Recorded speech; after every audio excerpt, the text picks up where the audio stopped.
Dear student, आज का आपका टॉपिक है अधिवक्ता की विधिक स्थिति।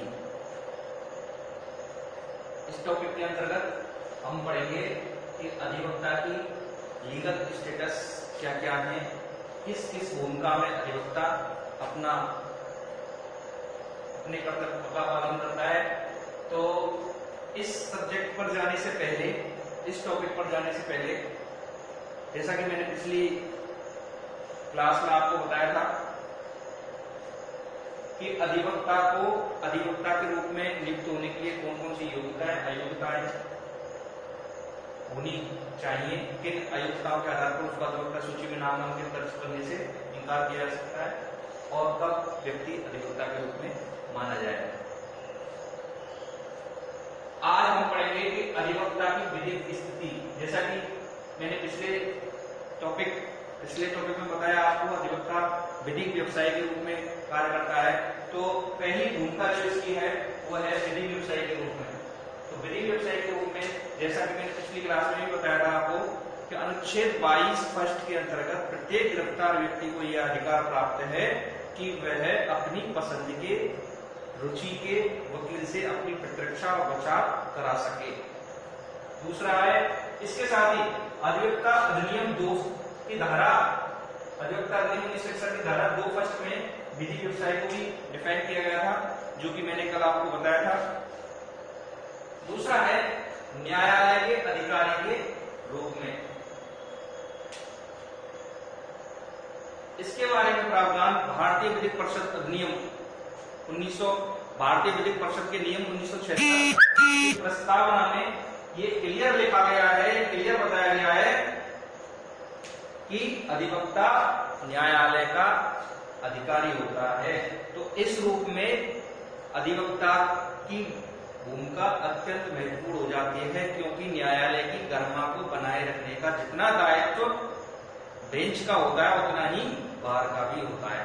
और चूंकि अधिवक्ता बार का एक सदस्य होता है, इस नाते अधिवक्ता की प्रथम यह कर्तव्य है कि वह निर्बाध रूप से न्यायालय को चलाने में अपनी महत्वपूर्ण भूमिका अदा करे। तीसरा है मुवक्किल के अभिकर्ता एजेंट के रूप में। तो जैसा कि आपको पता है कि कोई भी मुवक्किल जब भी अपना मामला कोर्ट में दाखिल करना चाहता है तो उससे पहले अपने मामले से संबंधित समस्त सुसंगत दस्तावेजों की प्रतियों सहित वो अपना वकील नियुक्त करने के लिए अधिवक्ता के पास जाता है। तब अधिवक्ता पूरे मामले को समझकर न्यायालय में उसके वकील के रूप में, अधिवक्ता के रूप में उपस्थित होना सुनिश्चित करता है। तो इसके बारे में प्रावधान सीपीसी के आदेश 3 नियम 5 में भी स्पष्ट कहा गया है कि यदि किसी अधिवक्ता के ऑफिस या निवास पर कोई भी संबंध या न्यायालय के किसी आदेशिका की तामील हो जाती है तो न्यायालय उद्धारण करेगा कि वो मुवक्किल पर ही की गई है।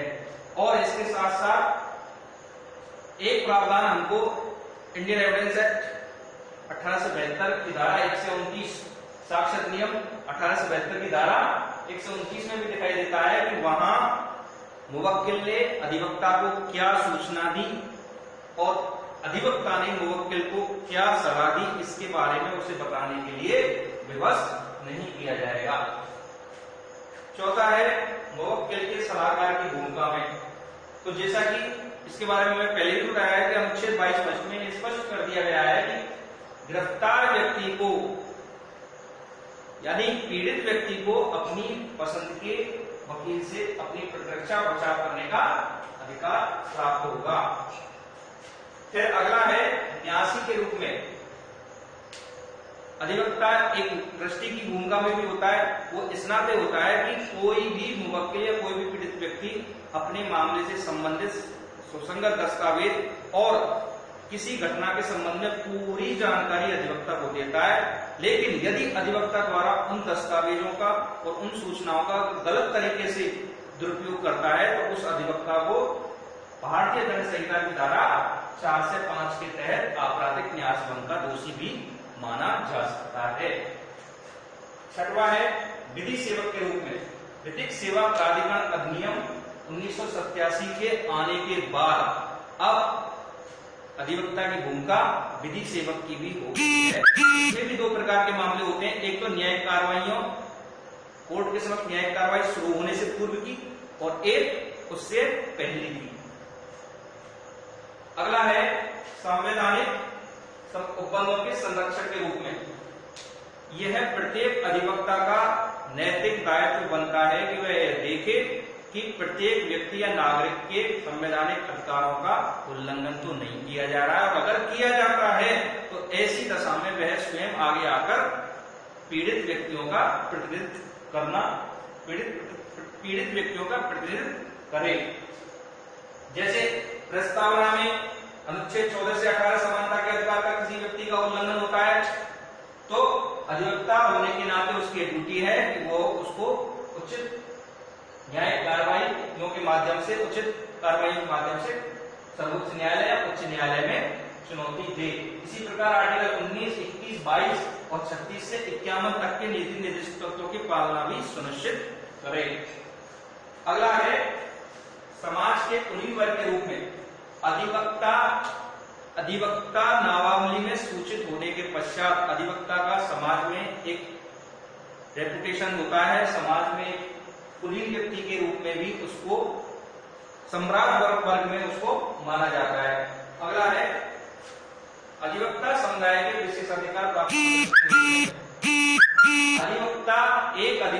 अधिवक्ता नामावली में दर्ज होने के पश्चात जब तक अधिवक्ता के रूप में नामांकित होता है तब तक उसे अधिवक्ता वर्ग के समुदाय के विशेषाधिकार प्राप्त होते हैं।